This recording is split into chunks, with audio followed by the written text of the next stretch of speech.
백십자 원리에 대한 강의. 여러분 안녕하십니까? 권천문 박사입니다. 오늘 우리가 함께 살펴볼 내용은 한국 근현대 민족 종교 중 하나인 백십자의 교리와 의례에 관한 것입니다. 백십자는 20세기 한국에서 등장한 신종교 운동 중 하나로 전통적인 한국의 천신신앙과 유불선 사상, 그리고 근대적 종교 형태가 결합된 매우 흥미로운 사례라고 할 수 있습니다. 오늘 강의에서는 크게 세 부분으로 나누어서 이야기를 진행하겠습니다. 먼저 백십자의 핵심 교리인 원리개요를 살펴보고, 두 번째로 그들의 예배의식인 천의식에 대해 알아본 다음, 마지막으로 정각가라는 종교 가요를 통해 이들의 세계관을 이해해 보도록 하겠습니다. 백십자의 원리개요. 자, 그럼 먼저 백십자의 핵심 교리부터 살펴볼까요? 백십자라는 이름 자체가 상징적인데요. 백은 순수함과 완전함을, 십자는 동서남북 사방과 중앙을 아우르는 우주적 완성을 의미한다고 볼 수 있습니다. 백십자에서 신앙의 대상으로 삼는 존재는 바로 하나님입니다. 여기서 주목할 점은 이 하나님이라는 명칭이 기독교에서 차용한 것이 아니라 우리 한국 민족이 전통적으로 섬겨온 일신, 즉 하나의 신에 대한 고유한 이름이라고 주장한다는 점입니다. 이는 단군 신화나 고조선 시대부터 내려온 천신 신앙의 전통을 계승하고 있다는 의미죠. 백십자의 궁극적인 목표는 무엇일까요? 바로 지상천국을 건설하는 것입니다. 이것은 단순히 사후 세계의 천국이 아니라 이 땅 위에 천국과 같은 이상 세계를 만들어내겠다는 현세 구원의 비전입니다. 그리고 이 구원은 하나님과 인간이 하나가 되는 합일 신화를 통해 이루어진다고 말합니다. 그렇다면 어떻게 이러한 지상천국에 도달할 수 있을까요? 백십자는 세 가지 핵심 원리를 제시합니다. 이것을 삼위일체의 원리라고 부르는데, 천욕건덕, 수법정심, 천인일위가 바로 그것입니다. 첫 번째, 천욕건덕입니다. 이것은 하늘에 효도하고 덕을 세운다는 뜻인데요. 여기에는 세 가지 실천 방법이 있습니다. 경천애인, 즉 하나님을 공경하고 사람을 사랑하는 것, 소리도덕, 즉 윤리와 도덕을 따르는 것, 그리고 국법질서, 즉 국가의 법과 질서를 준수하는 것입니다. 이를 통해 원각천지, 원만한 깨달음의 세계에 이르고 보국안민, 나라를 보존하고 백성을 편안하게 한다는 것이죠. 두 번째, 수법정심입니다. 법을 지키고 마음을 바르게 한다는 의미인데, 네 가지 바름을 강조합니다. 정신은 바른 몸, 정각은 바른 깨달음, 정행은 바른 행실, 정법은 바른 법을 의미합니다. 이것은 개인의 내면적 수양과 외면적 실천을 동시에 강조하는 것이라고 볼 수 있습니다. 세 번째, 천인일위입니다. 하늘과 사람이 하나가 된다는 뜻으로 이것이 바로 백십자가 추구하는 최종 목표입니다. 여기에는 5가지 경지가 포함되는데요. 영기영계는 영이 영적 세계로 돌아가는 것, 대도광명은 큰 도의 밝음을 깨닫는 것, 선인신화는 신성과 같은 경지에 이르는 것, 정신개벽은 정신의 새로운 열림을 경험하는 것, 의인구원은 의로운 사람이 구원받는 것을 의미합니다. 흥미로운 점은 백십자가 이 세 가지 원리를 삼극운동론이라는 틀로 체계화했다는 것입니다. 천, 인, 지, 즉 하늘과 사람과 땅이라는 삼재 사상을 바탕으로 각각에 대응하는 운동을 제시한 것이죠. 하늘의 극에서는 일령운동, 즉 하나의 영에 대한 운동을 통해 효천신앙, 하늘에 효도하는 신앙을 실천합니다. 사람의 극에서는 일가운동, 한 집안의 운동을 통해 홍익인간의 이상을 실현하고 자기 완성을 이룹니다.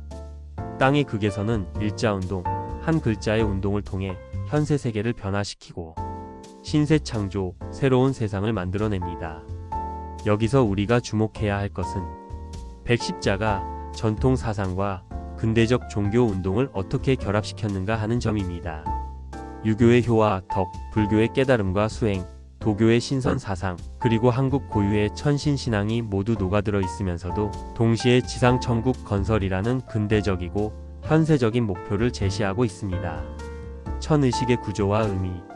자, 이제 백십자의 예배의식인 천의식에 대해 살펴보겠습니다. 종교를 연구할 때 의례를 살펴보는 것은 매우 중요합니다.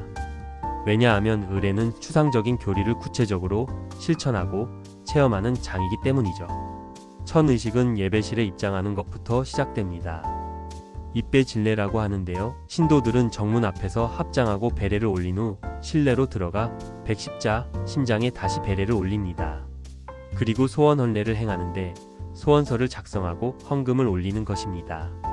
그 다음 경자정념, 즉 명상하는 자세로 앉아 하나님께 묵상하는 시간을 갖습니다. 본격적인 예배인 제1부는 천제라고 불리는데 총 9단계로 구성되어 있습니다. 이 9이라는 숫자도 상징적인데요. 구구벨에, 즉 9번의 절을 9차례 올리는 것처럼 110자에서 9는 완성과 완전을 의미하는 신성한 숫자입니다. 첫 번째 단계는 대풍장인데 이것은 주역에 기반한 풍장으로 복을 기원하는 의식입니다. 두 번째로 현등공양, 즉 등불을 밝히는 의식을 통해 광명세계를 상징하고 세 번 절을 올립니다. 세 번째는 애도 명세삼배로 하늘과 땅과 사람을 사랑한다는 것을 선언하며 세 번 절합니다. 네 번째 현화공양은 꽃을 바치는 의식으로 우주적 사랑을 상징하며 다섯 번째 예도 명세삼배에서는 자연과 사람을 사랑함을 선언합니다. 여섯 번째 천수공양이 특히 흥미로운데요. 천하수, 즉 하늘의 물을 한 사람씩 한 잔씩 받아 마시는 의식입니다. 이것은 영혼과 육체를 맑게 정화한다는 의미를 담고 있습니다. 일곱 번째 도리 명세 삼배에서는 하나님 사랑의 도리를 선언하고 여덟 번째 백십자 선언 합송에서는 모든 신도가 함께 백십자의 신앙을 선언합니다. 마지막 아홉 번째 단계는 말씀 선포인데 약 10분간 하나님의 말씀과 대풍장의 가르침을 선포합니다. 이어서 축복 기도가 진행되는데 앞서 신도들이 작성한 소원서를 봉헌하고 대풍장의 축복 기도를 올립니다. 그리고 하나님 앞에 구구배례를 올리는데 9가지 정화된 내용을 선포하며 각각 한 번씩 총 9번 절을 올립니다. 예를 들어 첫 번째 절에서는 부모에게 효도할 것을 하나님께 맹세하는 시기입니다. 제2부는 연수 및 강좌 시간으로 교리에 대한 교육과 학습이 이루어집니다. 제3부는 만찬으로 음식과 음료를 나누며 친교하고 토론하는 시간입니다. 이것은 종교 공동체의 결속을 강화하는 중요한 역할을 합니다. 예배실을 나갈 때도 예절이 있습니다. 출입문 안에서 합장 배례를 하고 문 밖으로 나가서도 다시 합장 배례를 올립니다. 이러한 의례 구조를 보면 몇 가지 특징이 눈에 띕니다. 첫째, 3배, 즉 3번 절하는 것과 9배, 9번 절하는 것처럼 숫자의 상징성을 중시합니다. 둘째, 등불, 꽃, 물과 같은 물질적 매개를 통해 추상적 개념을 구체화합니다. 셋째, 예배와 교육과 친교를 통합적으로 구성하여 신앙 공동체를 형성합니다. 정각가를 통해 본 백십자의 세계관. 마지막으로 정각가라는 종교 가요를 통해 백십자의 세계관을 들여다보겠습니다.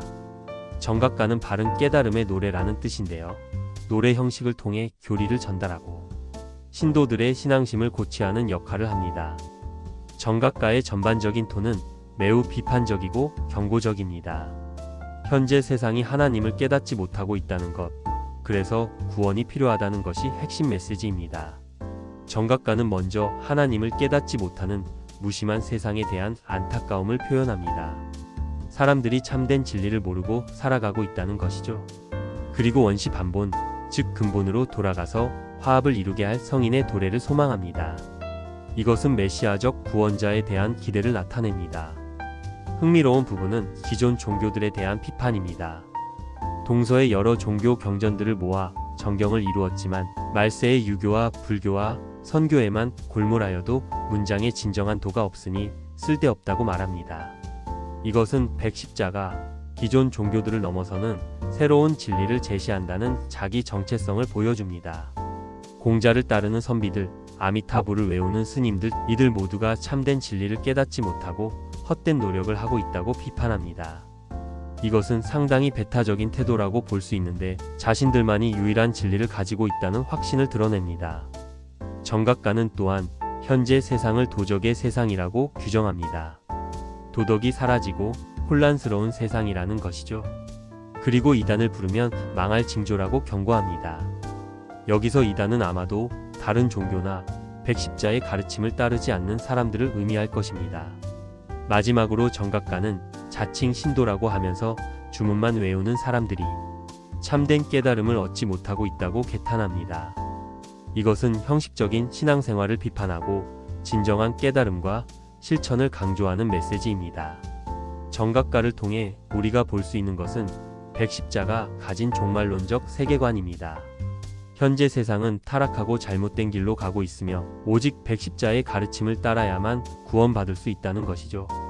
이러한 배타적이고 종말론적인 세계관은 많은 신종교 운동에서 공통적으로 나타나는 특징입니다. 자, 여러분, 오늘 우리는 백십자라는 한국 민족 종교의 교리와 의례, 그리고 세계관을 살펴보았습니다. 백십자는 전통적인 천신신앙과 유불선 사상을 바탕으로 하면서도 지상천국 건설이라는 현세적 목표를 제시하고 체계적인 의례와 배타적인 세계관을 통해 신앙 공동체를 형성했던 종교 운동입니다. 이러한 민족 종교들을 연구할 때 우리가 주의해야 할 점이 있습니다. 첫째, 이들을 단순히 미신이나 이단으로 치부하지 말고 당대 사람들이 왜 이러한 종교 운동에 참여했는지를 사회문화적 맥락에서 이해해야 합니다. 둘째, 이들이 제시한 이상과 실제 사회적 역할이 무엇이었는지를 비판적으로 검토해야 합니다.